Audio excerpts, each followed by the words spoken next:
Go. Hello, Chris Godinez, licensed professional counselor, also the host of We Need to Talk on Sunday at noon. This video is for educational and informational purposes only. If you feel you need a therapist, please go to Google, type in therapy, your city, Psychology Today will pop up, click on that, and it will have qualified therapists in your area. Also, the views and opinions stated herein are mine and mine alone. They do not represent the ACA, the APA, or any other damn therapist for that matter. Boom, shakalaka done.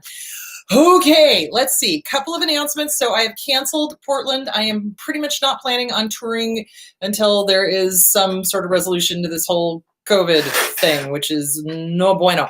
Also, I wanted to ask you, please, gently, please don't friend me on Facebook. I will not friend you back. There is the LPC page where you can connect with me on a more personal level. That's where I post pictures about my hobbies and things I like and houses and politics and social stuff and everything else over there. So you can go to the LPC page or the We Need to Talk page is where I put all of the posts about abuse and getting out of it. So please don't friend me on my personal page because I won't friend you back. Okay, what else did I want to say?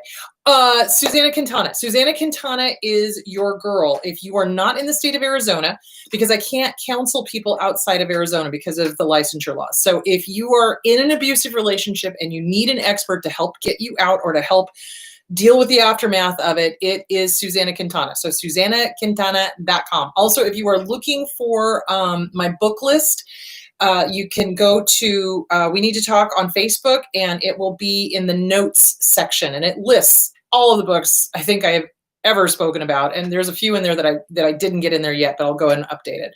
I also wanted to thank Jan and Jason for sending me the dog video. That was awesome. Thank you so much. I can't think of anything else. Yes. Shahida Arabi has got a new book coming out on October 1st, and it is called The Highly Sensitive Person's Guide to Dealing with Toxic and Manipulative People. I believe that's the title. Anyway, her new book is coming out. I love her writing. She's amazing. Buy her book when it comes out. It's coming out October 1st. I think you can pre-order it. So go to Amazon, look that up. Also, if you are in the middle of a divorce, I know this sounds like a never-ending commercial for books, but I'm not getting paid by any of these people. Splitting. Because this is really helpful to the clients that are going through divorces. Splitting. It's by Randy Krieger and Bill Eddy, and it is about what to expect when you are divorcing somebody who is disordered. So excellent book. Please go get it. It will help you with your divorce. And I've had questions on my two books. So I swear to God, this is the last one. What's Wrong with Your Dad? And we need, you can lead a horse to water, but you can't make him cha-cha. Available on Amazon, on Audible. So there that is. Okay, today's topic. All right, so I realized that the thing I forgot to take into account is that when we come from an abusive family and we come from an abusive relationship, that disrespect has been normalized. And we don't necessarily recognize what is a disrespect. So that's why I want to go very, very, very specific with what the deal breakers need to be. So for example, I had people emailing in or writing in and saying, okay, this person is always showing up late. It's like you tell them to show up at like 5 o'clock, they show up at 8. Is that a disrespect? Yes, that is a disrespect. And that is a huge red flag for an abuser, a narcissist, somebody who needs to be the center of attention. So let's talk more about that. Hang on just a second. Okay, so things that you are wondering if they are disrespects. Trust your gut. Seriously, think about it. It's like, would anybody else put up with somebody being 3 hours late? Would anybody else put up with somebody, trotting into an event that was specific? This starts at 5. So let's say, for example, one of the classic ones is the wedding. Narcissists love to make a grand entrance and steal the spotlight from the bride or the groom or whatever. So yeah, those are disrespects. And I think because of the grooming that we have from the abuse that we got from our family of origin, is that we don't always recognize a disrespect as a disrespect. We're always questioning. We're always like, well, is that a disrespect? Is it not a disrespect? Am I just being quote unquote too sensitive? Take a deep breath. You are not being too sensitive. You are not being too sensitive. If it is rude, if it is impacting other people, if it is a manipulation, if it is an attempt to grab attention, those are all disrespect. So one of the other questions I had besides the late issue. So, um, it basically, let me just put it to you this way. If somebody's going to be late, the respectful thing to do is to call and say, hey, I'm running X amount of time late. If it's a situation like a dinner or, something like that. Or you just let them know, I'm sorry, I'm not going to be able to make it. Something horrible came up or whatever. You know what I'm saying? You don't just trot into a dinner 3 hours late, okay? Or you don't make people wait on you. It's a power and control issue to force people to wait on you. So like, let's say you're going somewhere, you're expected to be somewhere, but that person is dilly-dallying. They're not done. They're not ready, blah, blah, blah, blah, blah. And then that forces you to be late, throws everything off. That's a disrespect. When you're dealing with other people, it's not always going to be about that person's timetable. It's about whoever your host's timetable is. But a narcissist has to be in control at all times. Remember, dark triad. So manipulation, Machiavellian control freak, psychopath, and narcissist. Okay. And so they have to control. And they can't stand it, even if it's something as simple as, hey, let's go see a movie, or hey, let's go out to dinner, or whatever. They'll always make you late, and they'll always make you wait on them. And that is a huge, ginormous red flag. Here's another one that I got in that I was like, oh my goodness, yes, this is a huge red flag. When you are out with this person and they constantly have their head buried in their phone and they're constantly responding to other people on their phone, that's a disrespect.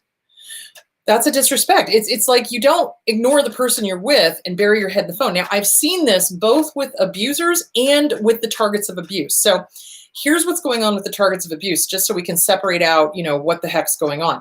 If somebody is being abused by an abuser, they will demand that the person immediately respond to them on text, right? It's like they send a text and they have to respond back. It's like this frantic kind of, I have to respond. And if the abuser knows that they're out with family or friends, they will intentionally continue to call them or continue to blow up their phone with texts in order to keep them so frantic and so busy responding to the abuser that they are not talking to the family and friends who love them, who care about them, and who are probably trying to tell them what a piece of shit abuser they are with. So do you see where I'm going with that? So that's what targets of abuse do. And that is a disrespect to the person they are with, and so you have to kind of gently point it out. It's like, hey, whoa, put your phone away. You're with me today. Your ex or whoever you're dealing with can wait for you to answer them. It's not, if they're not on the ground bleeding, then you don't need to respond. And you will notice that they will become frantic when you tell them that, because but they're going to get punished. Oh my God, I have to respond immediately. So that will lead into some good conversation, because let me clue you into something. Healthy, normal people don't expect an immediate response to a text. That too is a disrespect. Whoa, let's talk about that. So when you are in a healthy relationship, it's understood you're busy. You've got a life, you're working, you're, out with friends, you're out with family, you're doing whatever, and you'll respond when you can. Or you get the text in and you can go, hey, I'm busy right now. But an abuser will demand an immediate response, and not just a, hey, I'm busy right now. They'll demand an intense conversation.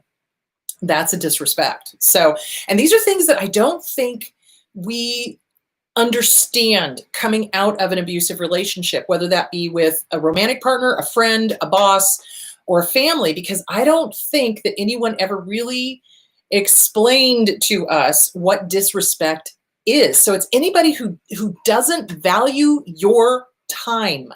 It's anybody who doesn't value your presence. It's anyone who is attempting to interfere with a friendship or a family. Or do you see where I'm going with that? And when I say interfere, I mean they're texting all the time, trying to prevent conversation between you and that person, keeping the target of abuse focused on texting.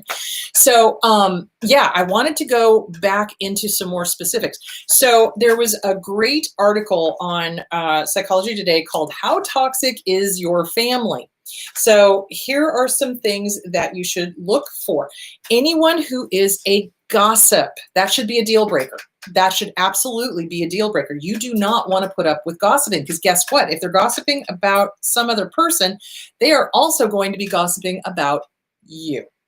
So if they're gossips, if they're always like, oh, well, so-and-so told me that such and such said blah, blah, blah. So what is that? That is triangulation of communication. Remember, they're the operator. The abuser is the operator, and they've got person A and person B over here reporting to person C, who's the operator. So that's triangulation of communication. You want to be very, very clear in your deal breakers, what you will not put up with. That's a disrespect. Triangulating communication is a disrespect. It is disrespectful to you, and it is disrespectful to the other person. So I know, I'm a geek. I was watching Lord of the Rings this weekend because, Ian Holm passed this week. And we actually started with the series last weekend, not realizing that he was dying. And so we finished up the series. And in the last movie, The Return of the King, there's a scene where Gollum and Sam and Frodo are on the stairs. And Gollum is desperate to get rid of Sam. Why? Because Sam recognizes Gollum for the villain that he is, right? He recognizes him for the abuser that he is. And so Gollum starts lying to Frodo and telling him all sorts of lies and sets Sam up so that he looks guilty, right? So, and he was triangulating communication, and he was speaking for Sam, and he was, doing all sorts of typical abuser crap. And I just went, oh, that's, I knew that, but it always shocks me every single time I see it.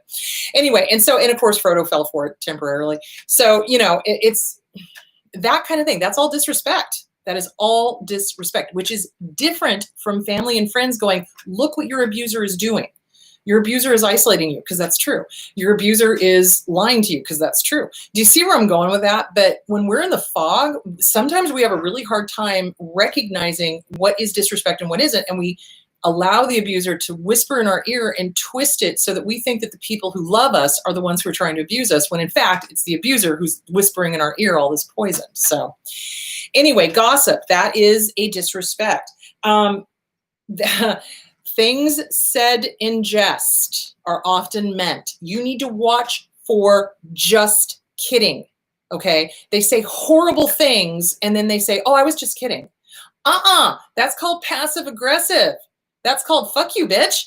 You know what I'm saying? Fuck that shit. So when they say horrible things and then go just kidding, oh, hell no, they meant it. They fucking meant it, and do not forget that. And I think a lot of times that's where abusers really try to skirt responsibility for their actions, because they'll go, oh, well, I didn't mean it. Well, if you don't fucking mean it, don't fucking say it. Say what you mean and mean what you say, period, or get the fuck out. So do you see where I'm going with that? So you've got to be careful of the just kiddings, the passive aggressiveness. That should be on your list of deal breakers. No passive aggressiveness, no triangulation of communication, no gossiping, no, none of this crap. No drama. Just say no to drama. Drama belongs on the screen and the stage, and that's it. Does not belong in your life. Okay.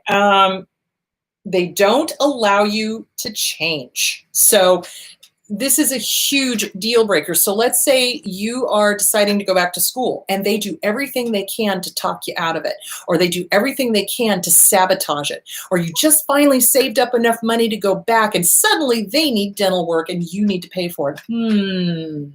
That's a deal breaker. And while we're on the topic of money, they are always taking. Take, and you are always giving. Give. That's a deal breaker. It needs to be equal, or it needs to be done without strings attached, if that's the case. Do you see where I'm going? And then you need to look at codependency. But do you see where I'm going with that? That's what they do. They use money to manipulate and control. So if they're stopping you from doing something that would help you grow, if they're stopping you from going back to school, or trying for that job, or doing something new, doing something different, writing that book, doing whatever, that's a huge red flag. If they sit there and look at you and go, I'm afraid you're going to leave me. I don't want you to go back to school. What if you meet someone else? I'm sorry, but that's kind of your issue, not mine, because I'm not looking. So why are you thinking I would meet someone else? Oh, I know why. It's called projection, because that's what they would do. If they were out in school, they would be flirting with everybody and their dog, and then they would be hitting on other people and looking for a new supply, because that's who they are. So again, projection, red flag, Deal breaker. Deal breaker. Okay, so there is that. All right, so infighting, yeah. They won't let you step outside of their box that they put you in. They have put you in a box and they've decided that that's who you are, and they won't let you step outside of that narrative. So it's really important to watch how they say things to you, what words they use. This goes with the passive aggressive thing. So let's say that they've just, so, okay, in my family, my dad had decided that I was way too threatening because I am a mouthy broad. Don't know if you've noticed that or not. And I was the cute one. I wasn't the smart one. So, you know, that was his narrative. And every single time I started stepping out of that box, he would get pissed right the fuck off. So that's where you got to watch that stuff. It's like if you start stepping outside of your boundaries, I love it when abusers say, stay in your lane. And I'm like, fuck you, bitch. The whole fucking freeway is mine. Fuck off. Do you see where I'm going with that? So yeah, don't, fuck off, assholes. Do you see where I'm going with that? That is an abuse thing. Stay in your lane. Fuck you. No, I'm not going to stay in my lane. I'm going to go up into the fast lane and fucking pass y'all, you fucker bastards. Ugh, Jesus. So that's what they do. They want you to stay small. They want you to not grow. They want you to not be who you are. They don't want you to be able to speak on any topic. They want you to stay right here in this little niche, and that is it. Fuck them. Fuck them. That's a deal breaker. That's an abuser. They just showed you who they were. They just showed you who they were. So basically, here we come into this. Name calling. Name calling. Anyone who resorts to name calling, calling you names because you've spoken the truth, because you're doing something that doesn't fit their narrative, they have just shown you who they are. They are trying to use intimidation to keep you small and underneath their thumb. Hell to the fuck you no. Don't put up with that. That is a deal breaker. I've had many people in my life try to keep me small. And you know what I say to that? Fuck you, bitch. I'm doing my own thing. You don't like it? Get the fuck out of my way. Do your own thing. So yeah, do you see where I'm going with that? So again, these are the ones who try to stop you from doing what you want to do. These are the ones who stop you from speaking your mind. These are the ones who stop you from being you. That's a deal breaker. All of that shit is a deal breaker. They are showing you who they are. Okay, they become volatile and unpredictable when they are disagreed with. That is a huge, huge deal breaker. That absolutely should never be put up with. Okay, let's see. There's another one here. Okay, that was the toxic family. How toxic is your family? These are all deal breakers. 13 sneaky ways that narcissists get away with blame shifting. And this is from The Power of Positivity. This is what I found on the web. Okay, so they ignore the facts. They ignore the facts. They gaslight. Let's talk more about gaslighting because I don't think people really understand what gaslighting is. The facts are right there in front of your face. Irrefutable facts, okay? And they will literally sit there and go, what facts? I don't see any facts. There's no facts. No. That's gaslighting. So like when things are like obviously there, they will say, no, it's not. Or they will accuse you of doing the things that they did. That's gaslighting. They will say, oh, I never said that when in fact they did. That's gaslighting. That is a huge red flag, and that has got to be a deal breaker. Do not put up with people who fucking gaslight. Because what they'll do, what that does is that takes away your certainty. They get into your brain, they literally use like an egg beater on it, and the next thing you know, you're in fear, obligation, and guilt. Okay? Fear, obligation, and guilt, and you do not want that. So, okay, so they ignore the facts. They use religion to abuse. That's a deal breaker. If someone starts using religion to try to control you and manipulate you, that's a huge deal breaker. You know who you are. You know what your belief systems are, or you should. You know, so that again, this is part of self-esteem, right? Having certainty in who you are and what your belief systems are, etc. You do not want an abuser to be able to walk in and go, no, you don't believe that. No, that's not what you believe. No, you need to be an atheist. No, you need to be a Christian. No, you need to be this. No, you need to be that. You need to be what I am. No, you need to be what you are, period. But what they'll do is they'll use their particular religion or their lack of to try to attempt to control and manipulate, and you have to be just like them. They demand it because that's what abusers do. Playing the victim constantly playing the victim. That is a deal breaker. Showing up to dinner with you when they said they would go halvesies and suddenly not having their wallet. That's a deal breaker. They're pushing the envelope. They're seeing how far they can get away with. Does that make sense? So yeah, playing the victim and always, it's always somebody else's fault. That's a deal breaker. I'm sorry. Adults go, yo, my bad. Clean up on aisle 5. I will go clean it up. I did this. Let me take responsibility. Let me fix this. Let me make amends. That's what an adult does. What a narcissist does, what an abuser does, is that it's always somebody else's fault. Oh, well, this didn't happen because of these people, and that didn't happen because of those people, and this didn't happen because of that person. And they never go, oh shit, I fucked up. Ever. Like they just don't. It doesn't happen.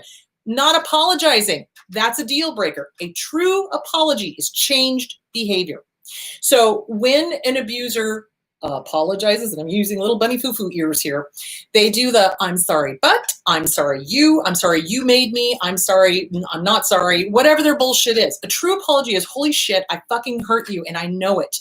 And I take responsibility for it and I am sorry. How can I make amends? What behavior do you need to see? And then you don't ever let that particular behavior happen again, the one that hurt them. Does that make sense? That's a true apology. They don't apologize. Adopting a my way or the highway attitude, that's wanting you to be them. Telling outright lies, that is gaslighting. Okay, so lying is gaslighting, gaslighting is lying, except that with gaslighting, it's not just lying, it's like they're twisting it to make you question your own sanity. But what they also do is they lie about little things to see if they can get away with it.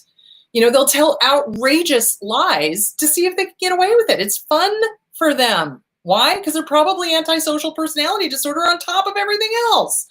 So that needs to be a deal breaker. They make unfair and untrue accusations about your family, your friends, and you. So if somebody starts questioning your loyalty to them, oh, well, I think you're really out cheating when you say you're with your cousin Sally. Bye, bitch. If that's who you think I am, then we don't need to be together. Because trust is everything in a relationship.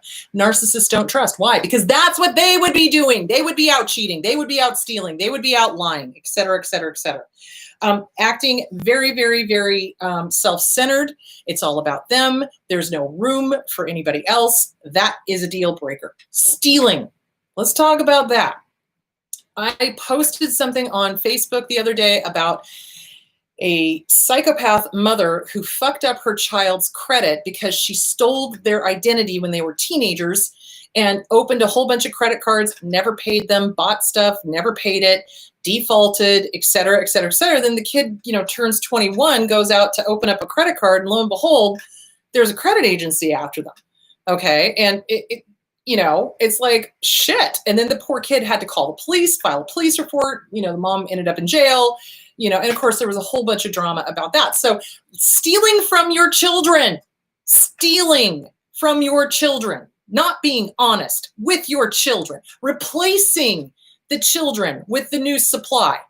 It's like if you're dating somebody and they have kids and they stop talking to their own children and they suddenly start paying attention to yours, that's a huge red flag. A parent does not do that. A parent loves their child from the second they are conceived until you're fucking dead and probably beyond. So you know what I'm saying? So that is a huge red flag. That is a deal breaker. If they drop their own family in order to pay attention to yours, that's a huge red flag. That's a deal breaker. No fucking way. Okay. Bringing up the past. That is a deal breaker. Things should be dealt with in the moment or as close to the moment as possible. What abusers do, though, is that you think you've got it dealt with and they will bring shit back up that you already talked about. And they will keep doing that and keep doing that and keep doing it because they're trying to keep you under their thumb. Now, that is different from, okay, this has not been resolved. We need to talk it through and really get it nailed down. That's different. But an abuser will do stuff and keep doing stuff, even though it's been worked through. Does that make sense? So that is a red flag. That is a deal breaker. Bringing up your faults constantly, like passive aggressive. Remember, I talked about that, passive aggressive, but always like, well, you're this and you're that. You guns. That's a deal breaker. Constantly picking at you. That's a deal breaker. Okay. Manipulating those around you. That's a deal breaker. You know, trying to use intimidation on the people that love you to try to get them to shut up or try to get them to like them. That's another thing that I've seen them do, is that they'll be like, oh, but you know, I need to be your best friend because I'm just like you. No, you're not. No, you're not. Here's another deal breaker. The lying and then trying to convince you to lie. Everybody lies. That's what they say. I've heard them say that multiple times. Everybody lies. No, they don't. I mean, people can tell white lies to not harm somebody, but abusers do lies. If their lips are moving, they are lying. But that's who they are, not who we are. Okay, but they want everybody else to be a liar so that they don't feel like the piece of shit that they are. So there it is. Okay. So they don't listen. That's a disrespect, not listening to you. You know, you're trying to share your heart and soul with somebody and they're like, yeah, and they couldn't tell you what you just said. That's a disrespect. That is a red flag. That is a deal breaker. Because what is the, just like in real estate, location, in relationships, communication. If somebody is unwilling to hear you, validate you, work with you, be done. They interrupt. Holy crap. So when I am dealing with couples counseling, the number one clue to me that I am dealing with somebody that is disordered is they continually interrupt their partner. And it's just nasty. Like they don't want their partner to speak. They don't want their partner to be heard. And they just try to out-talk them or over-talk them. That is a learned behavior for a lot of targets. So I want to make that very clear. That does not mean that you yourself are an abuser if you are doing that and you are a target of abuse, but it is a flea and it needs to be squished. And I've seen that with target of abusers as well. So, you know, over-talking other people, interrupting other people, because that's what we learned watching the narcissist, because that's how the family was. But that flea has got to be squished. So when a narcissist does that, it does it with intention. So the intention is to shut up the other person so that the other person has no outlet, they don't have to hear the truth. So they're always interrupting. They're always, talking over or yelling at them or raging or whatever. These are all deal breakers, guys. These are all deal breakers. They talk at you rather than to you. Yeah. And I see narcissistic parents do that to their children, and I just go ballistic every single time, because it's like they're treating the kid like they're an object, and they're just at them, and it's at them. It's not to them. It's not helping them grow. It's not helping them understand. They're just venting their spleen because they need to dump all the garbage out of their head onto somebody else, and it's usually their own kid. So they talk at people rather than with people to get them to understand. There is no good communication with a narcissist. There isn't. They can be charming, they can fake it to a certain extent, but they don't really have true conversations. They don't, and especially if it's not going their way. So there is that. They don't include you in important decisions. That's a deal breaker. That is a huge deal breaker. You always talk to your partner about big decisions, especially when money is involved. There's just no two ways about that. Hang on. Okay. Always late. I mentioned that. Talk behind your back. Gossiping. Mentioned that. They don't honor agreements. Watch their agreements. Again, this goes back to watching how they are with their own kids. Do they have kids and they don't pay child support? Do they have kids don't bother to visit them? That's a huge breaker of an agreement, especially for a child. So watch that. That's a deal breaker. That is a deal breaker. Absolutely. They will ignore your boundaries. They'll just keep mowing them over. You set up a boundary and they'll just keep mowing it over. So in other words, an apology needs to be a real, true apology. It needs to stick. And if they break that same one or another deal breaker that you have, Be done. Be done. They have shown you who they are. That, and I often have people going, oh, but they just didn't understand. No, they understood perfectly well. When you tell somebody what a boundary is and you're like, I need an apology for this. This is not going to happen again. And they fucking do it again. That is on purpose. That is on purpose. Mowing over your boundaries when you made it clear what your boundaries are is on purpose. That is a deal breaker.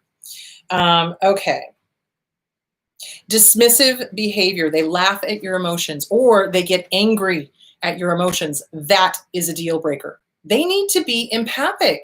Whoever you're with has to be empathic because we are empathic. It's like human beings are empathic. Narcissists are not. Antisocial are not. They are not. Okay, dark triad, not. They get pissed off when somebody has a real, true emotion. Watch how they behave when somebody's having an actual, real emotion. If they get angry, if they get sarcastic, if they laugh at it, if they dismiss it, if they demean it, if they make it small, if they minimize it, be done. Okay. All right. So those are the disrespects. How are we doing? Oh, wow. Good timing. So those are the disrespects. And I wanted to get specific because I realized that when we come out of these relationships, we do not know what disrespect is because it's been normalized. The disrespect, the abuse has been normalized for us. We need to recognize that if anybody does any of the things that I'm talking about, those are disrespects. Those are deal breakers. Get specific with your deal breakers. Do not allow anyone, and I don't care who the fuck they think they are, to cross one of your deal breakers. And this is the other thing. This is why I want you guys to all do this. Write out every rotten thing that your abuser did to you. Write out all your list of deal breakers. Get specific. Notice how many of them they just demolished, that they crossed over, that they continually broke. Wow. If anyone breaks any one of your deal breakers, that should be a huge red flag. You can give them one warning if you want. Hey, this is a deal breaker. Don't do it again or we're done. But then if they do it again, be done. Be done. I'm sorry. Healthy, normal people respect boundaries. They respect the word no. Narcissists do not. Abusers do not, because it does not suit their agenda. It does not suit their narrative. Okay, again, I want to recommend Susanna Quintana if you are outside of the state of Arizona. So she is your girl. She is an expert in narcissistic bullshit because she has been in a relationship like that.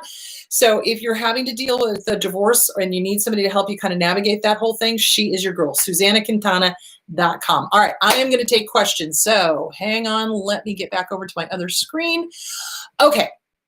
Why do people with borderline personality disorder, after the relationships end, act cold, angry, and ignore you in public, but then try to establish connections with you? Okay, so borderline personality disorder, their worst fear is being abandoned. It is. And it is based in trauma. So they need to work on their trauma with a good trauma therapist that does DBT. What they also are, unfortunately, is called talionic thinking. So when they're further down the line, so, okay, everything's on a spectrum, right? So over here, you have traits of usually the quiet borderlines. So they're the ones that like harm themselves, that do suicidal gestures, that kind of thing. As they get further down the line of malignancy, they start enjoying harming other people.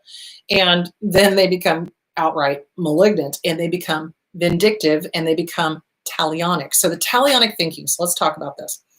When somebody's got malignant borderline personality disorder, they have got all major personality disorder traits of. They'll have little traits of OCD and narcissism and histrionic and avoidant and, all of the different little traits will pop up. In one session, I had one person go through all of them and I'm sitting there going, holy cow.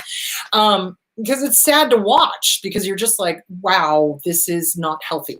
And on top of that, with all of the traits of all the different personality disorders flying out of their mouths and in their heads, it borders on psychotic thinking. So it borders on all of the different personality disorders and psychotic thinking. And that psychotic thinking is very black and white. That is called splitting, which I think it's funny that Randy Krieger named her book Splitting. It's perfect. So it's called splitting. So everything is good, bad, black, white, all, nothing. Okay. And this rigid thinking is what alcoholics have, addicts have, narcissists have, borderline personality disorder have. It's It's this very black and white world, all nothing, good, bad, black, white. So they're very vindictive. They've got this talionic thinking, talionic. So talionic is Old Testament. An eye for an eye, a tooth for a tooth, that kind of thing. And you hurt me, I'm going to hurt you. They really do think like that. But think about it. How old is that? Probably about 2, maybe 1.5, 2, around in there. So yeah, that's why they're doing that, because you've left them. Okay, abandonment, worst thing that, a borderline can go through, because that's their biggest fear, is being abandoned. But then in private, they do this crazy pretzel dance trying to keep a connection to somebody, even though that connection is fucked up and dysfunctional. They would rather have a fucked up, dysfunctional connection than no connection at all, because of the psychotic thinking that goes along with borderline. Because usually, the best way I can describe it is when somebody is really malignantly borderline, if you took a look at that person and you looked inside and you could visualize, a metaphor, it's a black seething abyss of fear and anger and hatred and revenge and, et cetera, et cetera, et cetera. And none of it's theirs. That's the sad thing, is that they got it from the family of origin. So it's weird, but they would rather have a fucked up, dysfunctional connection to somebody than no connection at all. And the best thing you can do for you and them, they need to learn to live on their own. And they have got to go work on themselves with a DBT program, a year-long, 1.5 years, sometimes 2, DBT program that does once a week individual and once a week group. So at the same week, Monday you do individual, Friday you do group or whatever. So individual group, individual group, individual group, individual group. And that is the only known modality that helps with that. So it is the talionic thinking, an eye for an eye, a tooth for a tooth, but yet at the same time, again, I keep going back to Gollum. So in Lord of the Rings, Gollum's having this argument with himself, where he's like, yes, I want to do this. No, I don't. Yes, I want to do this. No, I don't. And that's literally kind of what goes on in the head, is like, they want to be with you, but they hate you. And they want to be with you, but they hate you.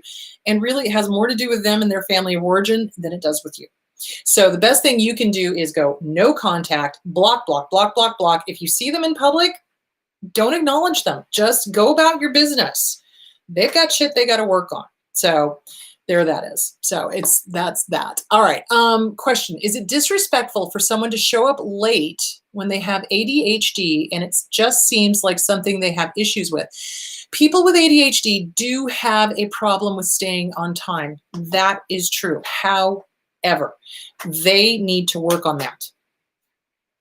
I'm sorry, nobody's going to put up with that. And I understand they've got a disorder that makes it difficult to stay focused and to stay on time, but it's really, really, really important for them to start working on that. Why? Because the world is not going to stop for them. It's not, it's just not. So that needs to be addressed. And it may be part of the disorder. So coming up with a good solution for not being late would be a great idea. Maybe working with a specialist in ADHD, especially adult ADHD, that would be a really good idea. Coming up with some ways to stop that or to help that would be a good idea. So it may not be intentional, but it does need to be addressed because it's not going to serve them well. So there's that is. What should be a deal breaker for a narcissist with a traumatic brain injury and CPTSD? My best friend is making my life crazy right now. Okay, traumatic brain injury can mimic narcissism. I know, like the world was not complicated enough. So it can mimic narcissism because they're part of the, depending on which part of the brain was injured. However, if this person is making your life crazy, you've got to be like, I'm not putting up with this. Encourage them to speak to their doctor, encourage them to speak with their neurologist, encourage them to maybe get therapy, especially if they have CPTSD, and work on all of that. But don't put up with abuse, no matter what is going on, whether it's a brain injury or whether it's from PTSD or CPTSD, that is not an excuse to abuse. Let me just say that again. Abusers will come up with the most bogus bullshit excuses to abuse. Oh, I had a bad childhood. Oh, I had this happen. Bull fucking shit. Here we go. You guys love this when I do this. Bullshit. So no, there is no good excuse to abuse ever. I don't care what the excuse is. Fucking work on it. Period. Work on it. Everybody else has to. Guess what? You do too. So you don't put up with bullshit. You don't put up with abuse. I don't care who they are. I don't care what their little problem is. You do not put up with abuse. You don't. You draw boundaries and you let them know, look, I know you have a brain injury. I know you've got CPTSD. You need to go handle this because I'm not playing. So draw some boundaries, stick to them. All right. I understand rationally, finally, but I feel guilty for having pushed away some absolutely horrible abusers. I feel I must have done something wrong or I am too harsh. It's biological. How do I deal with that? Okay, no, it is not biological. All right, so here's the deal, guys. We have been groomed from day one to take care of our abuser. We have been groomed from day one to be codependent. So when we start pushing away these horrible people that have harmed us, we feel guilty because they've trained us to always take care of them. Okay. And that internal critic is going, oh, you shouldn't have done that. You're too mean. You're too harsh. You're this, you're that, blah, blah, blah, blah, blah, blah. Oh my God. Wow. Internal critic, you sound just like my abuser. Guess what? You are. That's where you came from. You know what? Thank you for your input. Have a nice day. Go fuck yourself. Why? Because I say so. I have no reason to feel guilty. I absolutely did the right thing. Why? Because I say so. Fuck you. Do you see where I'm going with that? So it is indicative of the abuse that we went through. So any relationship, whether it is current or whether it is gone, that creates fear, obligation, or guilt, fog, is unhealthy. So you're going to need to deal with that internal critic telling you that you need to feel guilty. No, you do not. No, you do not. Get rid of it. It is not yours. Work on self-esteem. Work on The Disease to Please by Harriet Breaker. Challenge those thoughts. No, I don't need to feel guilty. They did this, this, this, this, this, this. Oh, look, here's my list of deal breakers. Here's my deal breaker. Here's my deal. Look, they crossed over this one and this one and this one and this one. I have nothing to feel guilty about. If they wanted me in their life, they shouldn't have acted like a bunch of fucking asshats. There you go. Work on that. Okay. All right. Is it a deal breaker when you share something deep about yourself with them and they say, I'm sorry it's like that for you, but it doesn't seem empathic to me? Yeah, that's a red flag. You need to be careful. So when you share something, here's the thing. Oh, that's another deal breaker. They elicit information from you, personal, deep, secret, and then they turn around and use it on you. Anybody who takes anything you've said in confidence and uses it against you, makes fun of you for it, puts you down, is passive aggressive or openly aggressive, that is a deal breaker. So when someone says, oh, I'm sorry it's like that for you, but doesn't offer any sort of real, like, oh my God, I'm so sorry you went through that. Holy shit. That sounds terrible. Are you okay? Doesn't offer that, then yeah, you kind of got to wonder. It's like, do they have a problem with their emotions? Are they a narcissist? I don't know. So that's just kind of a red flag. So you just keep an eye on it. And if they make fun of you, use information against you, flip it around, et cetera, et cetera, et cetera, then yeah, be done. Okay. Question: is talking about the lives of people in your community the same thing as gossip, or is that only when it's judgmental and stuff? I'm sorry, I'm laughing. So we tend to like to gossip as human beings. We do. But the type of gossiping I'm talking about is malicious. It is with intent. It's a smear campaign, basically. It is with the intent of harming. Okay. It's with the intent of putting one person down. So with a narcissist, they always have to be one up. They always have to be better than somebody else or have it worse off than somebody else, conversely. So their gossiping is more along the lines of a smear campaign. It's more along the lines of, let me poison your opinion of this person so that I can have you and you alone, and you're not influenced by anybody else. And I'm going to make all these other people in your life seem to be villains when in fact, the abuser is the villain. So yeah, we tend to gossip. We do. We do. Absolutely. But it's the maliciousness that you're looking for. So, usually when we talk about people in the community, it's like, oh, did you see that Sally got the award for blah, blah, blah, blah, blah, blah, blah, blah. It's usually not malicious, I hope.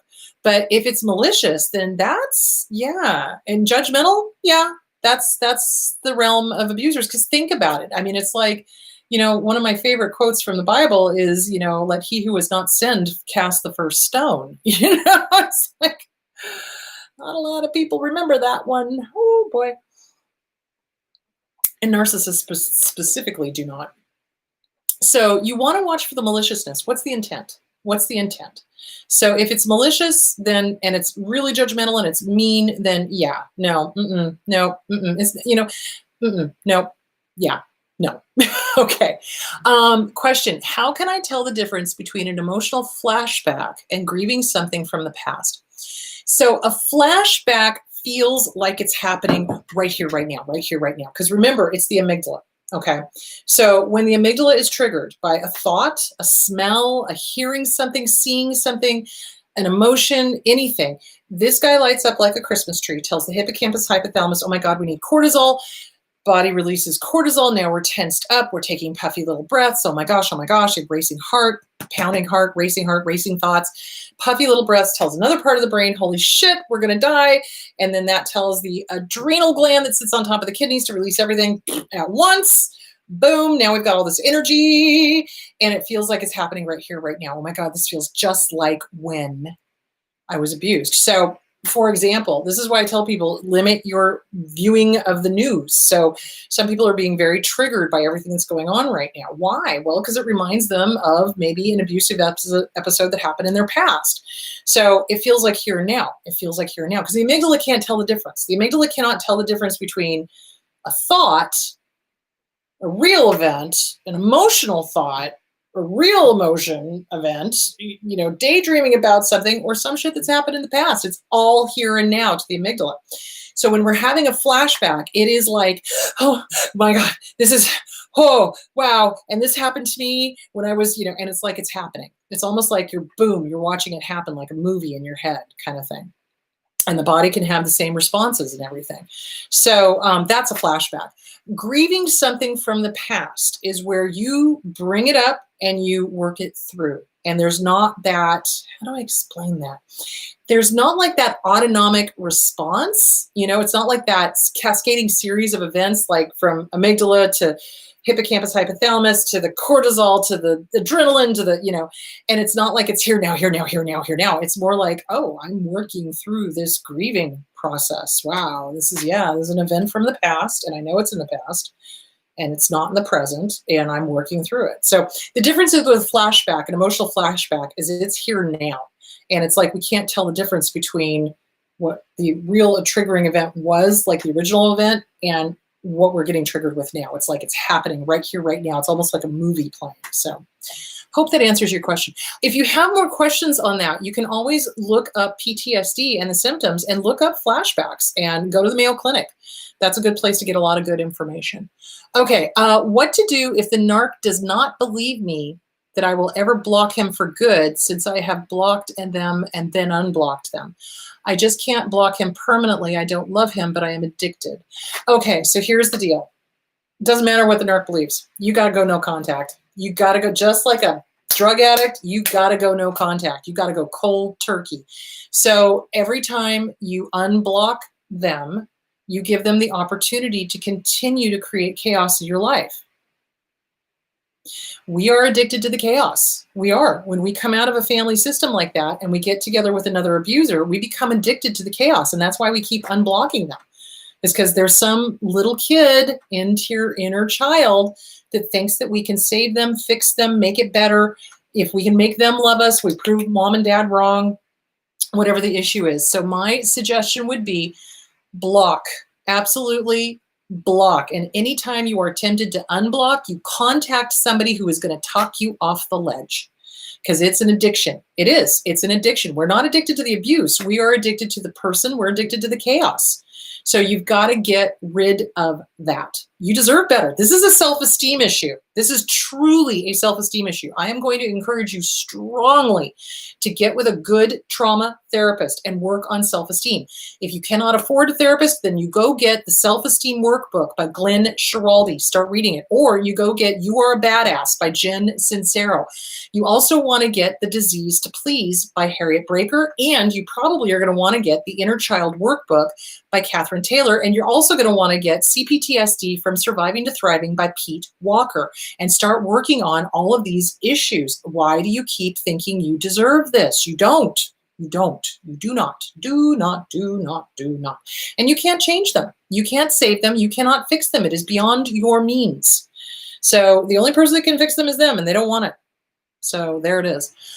So gentle with you, block, get with a good therapist, strengthen your self-esteem, strengthen the boundaries, write out the list of deal breakers, get specific, notice how many that person violated, get with a good therapist, work on this stuff. You don't deserve to be treated poorly. Don't allow yourself to be treated poorly, not by him, not by anybody. Him or her. I don't know if it's a him or a her. So there that is. Okay. I realize now that some people are always polite and humane through the years. What, oh dear, what so you think is the percentage of this type of people? I'm amazed I didn't realize this difference before. Oh, I don't understand this question. I realize now that some people are always polite and human through the years. What so you think is the percentage of type of this people? I'm sorry, I don't understand the question. If you could re-ask it, maybe that would be helpful because I don't understand what you're asking. So send it back in, re-ask it. Okay, how can you tell it is a deal breaker and not my insecurity of past trauma informing me? So a deal breaker is what is important to you, what you will not put up with from anybody. So those things that I talked about, those are all specific deal breakers. So, you know, I would need to know what is your past trauma informing you? What are you thinking is a deal breaker that isn't?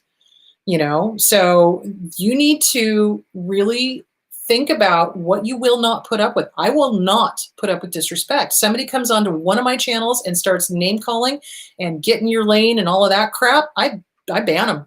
I do. It's like, nope, you just showed me who you were. Thanks. Do you see where I'm going with that? I don't put up with it. Life's too short. I've got too many good people to deal with to have to put up with an abuser. So you decide what you will and will not put up with from anybody, whether it's a boss, whether it's a lover, whether it's family, whether it's friends, and you make sure you have your list of deal breakers. So, you know, for me, it's like everything that was on that list. Those are all deal breakers. I will not tolerate any of those, period.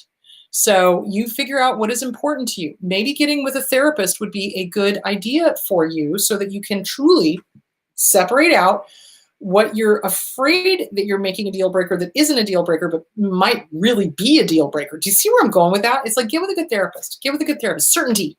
Certainty is what you need. So let's talk about that for a second. When we are in an abusive relationship, our abusers take our certainty from us. Absolutely. They rip it away from us. It's like, well, no, I didn't say that. You don't want that. Oh, that's another thing. Ugh, I hate parents that are like in the grocery store and the kid is saying, mommy, mommy, mommy, I want this. And then they look at the kid and go, no, you don't. That's gaslighting. Don't get me started. I'm so glad I don't actually go to the grocery store anymore. I'm having my groceries delivered, so I don't have to hear that stuff. Anyway, the point being is that's gaslighting. And so the kid learns very quickly that they don't know what they want. You know, they're saying they want this, but their parent is going, no, you don't. And then the kid goes, maybe I don't want that. I don't know. And then they start second guessing themselves, and then they start doubting themselves. So in other words, what our abusers do to us is we clearly see the pink elephant taking a shit in the corner of the living room, and those fuckers go, what pink elephant? You know, and we're sitting there going, pink elephant? Whap. No, you don't see a pink elephant. And they abuse it out of us. They abuse our certainty out of us. So what I want you to work on is your certainty. Be certain. What will you not put up with? Get with a good therapist. Work on self-esteem. Work on boundaries. Work on getting your certainty back. Take your power back from those fuckers. Get your certainty back. You know you. You do. But they tell us that we don't. And they take our certainty from us. Don't allow those fuckers to take your certainty from you. So get with a good therapist. Work on your certainty. Work on what you know to be true for you. That's what's important, because they tell us that we don't know what's true for us. Or they say, oh, and this is, you know, I've talked about this. Or they go like, well, I know you better than you know yourself. Bullshit. Bullshit. We know ourselves better than they know us. Absolutely. So get your certainty back so that you know for sure what your deal breakers are. That's hugely important. And that's taking our power back. How do we do that? Writing and burning letters to our abusers. Fuck the fuckity fuck out of fucking fuck you, asshole, for telling me that I didn't know what I wanted. Fuck you. You know, I do know what I want. Get out of my head. I'm evicting you. You have no power here. Fuck you. Do you see where I'm going with that? Take your power back. Take your certainty back. You know what a deal breaker is. Trust your gut. Trust your gut. Get with a good therapist. Start working on trusting your gut. Self-esteem workbook. You're a badass. CPTSD. Disease to please. Work on all of that. There you go. You've got this. All right. Dripping in a 38-year abusive relationship, I've picked up narcissistic behaviors as a defensive behavior. Is it normal, or have I grown into a narcissist also? So those are known as fleas. So when we are in an abusive relationship, we pick up what is known as fleas. So those are behaviors that we've had to have in response to the abuse that we've been having. It's reactive abuse is what it is. So when the abuser abuses, it's just like the Johnny Depp Amber Heard thing. So she's, you know, sitting there abusing, and then he roars back, and then she accuses him of being the abuser, and it turns out, no, she was the abuser. Wow, go figure. So they do that. And so we pick up fleas because that's the only thing they understand is nastiness and violence and passive aggressive and all of the little nasty behaviors that they have. So, it's fleas you can squish them. So you got to squish them. You got to get rid of those behaviors because those are not you. They're trying to turn you into them. That's what they want. Ultimately, they want every single victim, A, dead, but B, they want you to be them. Exactly. Carbon copy, because they can't handle any sort of differences.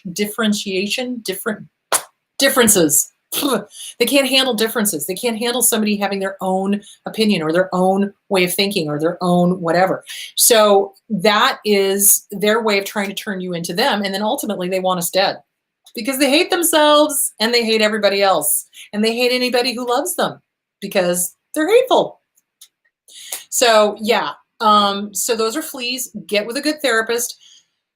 Figure out why you're still in the relationship, start squishing the fleas. And here's the other thing. It's very difficult to heal when you're in the environment in which you are being abused.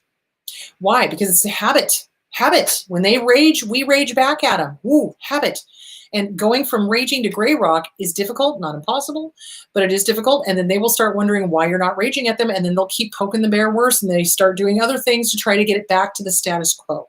So that's why I'm saying, if you're in an abusive relationship, get the fuck out. Heal yourself, save yourself, save yourself. So those are fleas. Those can be worked on. That is not who you are. Okay. Question, what to do when the narc plays the role of innocent and pretends he doesn't get what is so wrong he has done. At the same time, he will admit his wrongdoings to some extent. So that's the gaslighting. That's the gaslighting. They word salad. They will sometimes admit to what they're doing and in the same sentence turn around and say, I never said that. That's gaslighting. And they will go off topic, flip the script, et cetera, et cetera, et cetera. So here's the thing. They know what they've done. Don't kid yourself. They know absolutely what they are doing, and it is intentional. They don't care. You must wrap your head around that, and that is what keeps us stuck. Because there's that part of us, the inner child, that keeps wanting to save them. But they know what they did, but I can make it right. But if I just explain myself enough, they'll understand that they're hurting me. No, they understand they're hurting you. They like it. You heard what I said. They like it. They're sadists. They enjoy it. And that's why they do that, because they want to keep you hooked. They want to keep you continually trying to fix them. They are ask holes. Help me, help me, help me, help me, help me. But then they never do anything to change. So get out of that. That's not for you. So, and explaining to them is never going to make them see what they're doing. They're never going to cop up to it, really. They're never going to change. They do not change. Let me say that again. Abusers do not change. Real abusers do not change. They do not get help. They do not change. They get worse with old age. So that's why they're doing that. The intermittent, oh, I know what I'm doing wrong. And then you get hopeful. So when we live in hope, the flip side of hope is despair. And so we're constantly living in this flip between despair and hope, despair and hope, despair and hope, despair and hope. And it drives us crazy. So it's time to get off the crazy roller coaster, because that person is never going to change. And they're never going to have a V8 moment where they go, oh my God, I should have had a V8. I could change. I can do this. I can do, Nope. They're never going to be like, oh, I hurt you. Oh my God, I'm sorry. And make real change. They don't. They do the fake apology. They admit they're wrong for about 2 seconds, and then they flip the script. So don't buy it. Okay. Do you think it's possible to have done EMDR too soon after my trauma? Oh, gosh, I don't know. I'm sorry. I need more information to answer that question because I'm not sure what happened. So you can either ask the question again, or you can go to Facebook and send it to me in a message so I get a little bit more background. Also, if you guys are going to send me stuff in Facebook and Messenger, please keep it short. I don't need to know the whole story. Trust me on that one. I've been doing this for enough years that you just need to ask your question and I can usually figure it out, except in that case, in which case I do need a little bit more. So there that is. Okay, guys, it is 1 o'clock. So I am going to call it good. You guys have a wonderful week. Next week, I'm not sure what I am talking about, but I will figure that out and let you know when I do my middle of the week question and answer thing. So if I didn't get to your question here, I promise you I will do it in the Q&A sometime this week. So there that is. All right, my loves, go be awesome. Have a wonderful day. I know this is Father's Day, and I know this is difficult for those of us who had abusive dads, so be gentle with you. Drink a lot of water. Take care of yourself. Be good to yourselves. Be good to each other. And I will find my cursor, and I will talk to you next week. Yeah, well, actually, I'll talk to you in the middle of the week because I'm going to answer more questions. All right, guys, be good. Talk to you later. Bye.